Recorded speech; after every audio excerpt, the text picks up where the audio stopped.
Good morning बच्चों, मैं राजेंद्र प्रसाद अपने YouTube channel orthography by Rajendra sir में स्वागत करता हूं। थंबनेल देख करके पता चल ही गया होगा, पहले कभी नहीं किया होगा मानचित्रों का इस प्रकार अध्ययन। तो आज मैं मानचित्र के संबंध में बहुत सारे क्वेश्चन को लेकर के आऊँगा और मैं आज बेसिक ज्ञान मानचित्र के संबंध में देने का प्रयास करूँगा। तो मैं मानचित्र के संबंध में जो एनसीईआरटी की किताब छठी कक्षा में, इसमें छठी कक्षा में दी गई है पाठ नंबर 4 में, उससे मैं लिया हूँ। तो बच्चों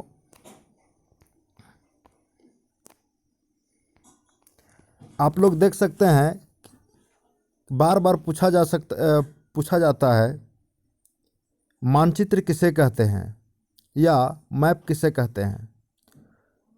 मानचित्र पृथ्वी की सतह या इसके एक भाग को पैमाने के माध्यम से चपटी सतह पर, कहाँ, पैमाने के माध्यम से चपटी सतह पर खींचा गया चित्र होता है, खींचा गया चित्र होता है।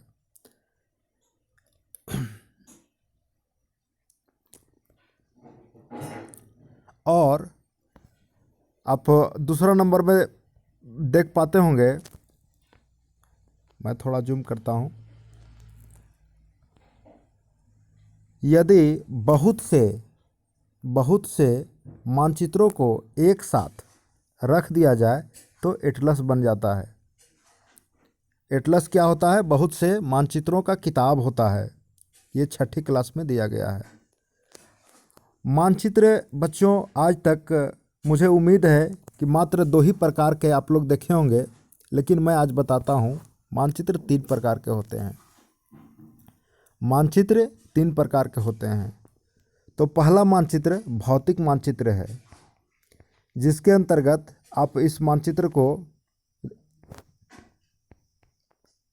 देख सकते हैं कि ये मानचित्र है जो भौतिक मानचित्र है।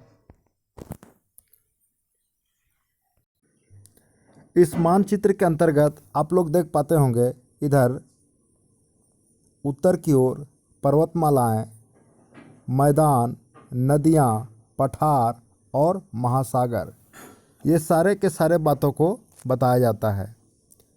आप लोग से पूछा जा सकता है कि किस प्रकार के मानचित्र में महासागरों का अध्ययन किया जाता है या धरातलीय स्वरूपों का अध्ययन किया जाता है, तो वो होगा भौतिक मानचित्र।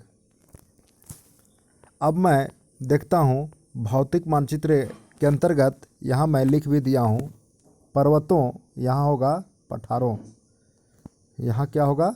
पठारों होगा। इसको सुधारिएगा थोड़ा।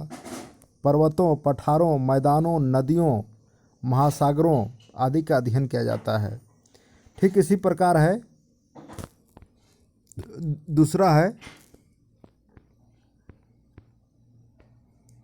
राजनीतिक मानचित्र।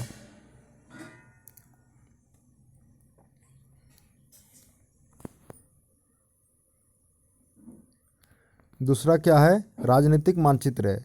इसके अंतर्गत जिला हो गया, राज्य हो गया, देश हो गया और विश्व के सभी देशों का बाउंड्री या सीमा का अध्ययन किया जाता है। उसके बाद आता है तीसरा थीमेटिक मानचित्र। इस मानचित्र के बारे में आप लोग नहीं सुने होंगे, जिसमें विशेष प्रकार की जानकारी दी जाती है। यहाँ नीचे आप देख सकते हैं, इसमें खास प्रकार की जानकारी दी जाती है, जैसे सड़क, वर्षा, वन, उद्योग इत्यादि। तो इस मानचित्र में दिखाया गया है percent forest cover Indian state. बतलाया गया है कि किस स्टेट में फॉरेस्ट की प्रतिशत कितनी है, उसके बारे में इसमें विशेष प्रकार की जानकारी दी गई है। मानचित्र के प्रमुख 3 घटक होते हैं। प्रमुख कितने घटक होते हैं? 3 घटक। दूरी, दिशा और प्रतीक। पूछा जा सकता है कि मानचित्र के प्रमुख कितने घटक होते हैं? तो 3 घटक होते हैं। बड़े स्थलखंड को दिखाने के लिए छोटे पैमाने का प्रयोग किया जाता है। यदि पूरे विश्व को दिखाना हो तो छोटे पैमाने का प्रयोग करेंगे। जैसे महाद्वीपों के लिए 5 सेंटीमीटर बराबर 5000 किलोमीटर। इसे छोटे पैमाने का मानचित्र कहते हैं।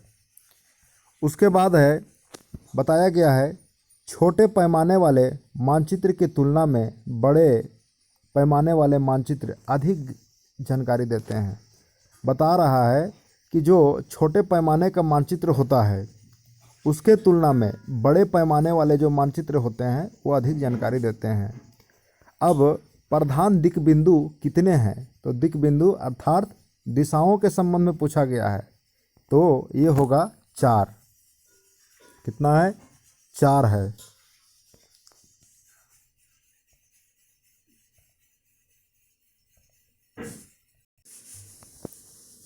चार है।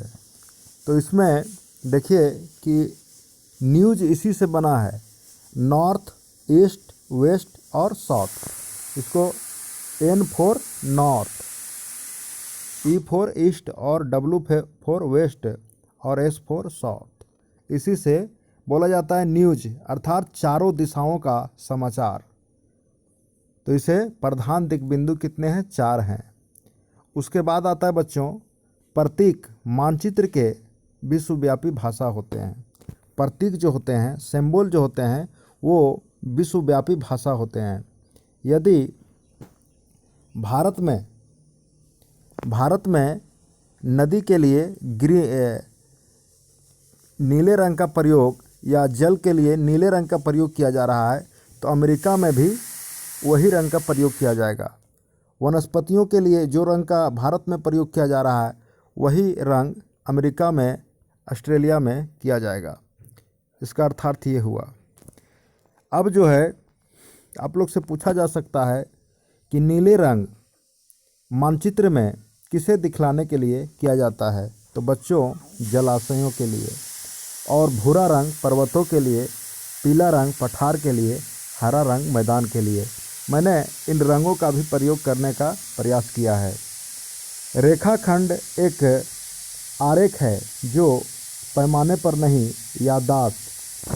याददाश्त और स्थानीय परीक्षण पर आधारित होता है। तो रेखा चित्र क्या होता है?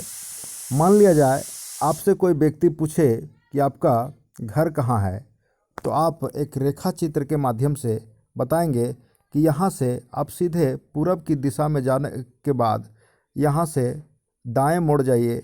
उसके बाद यहाँ पे एक स्कूल होगा और वहीं पे मेरा घर है, वहीं पर जस्ट एक चापाकल होगा।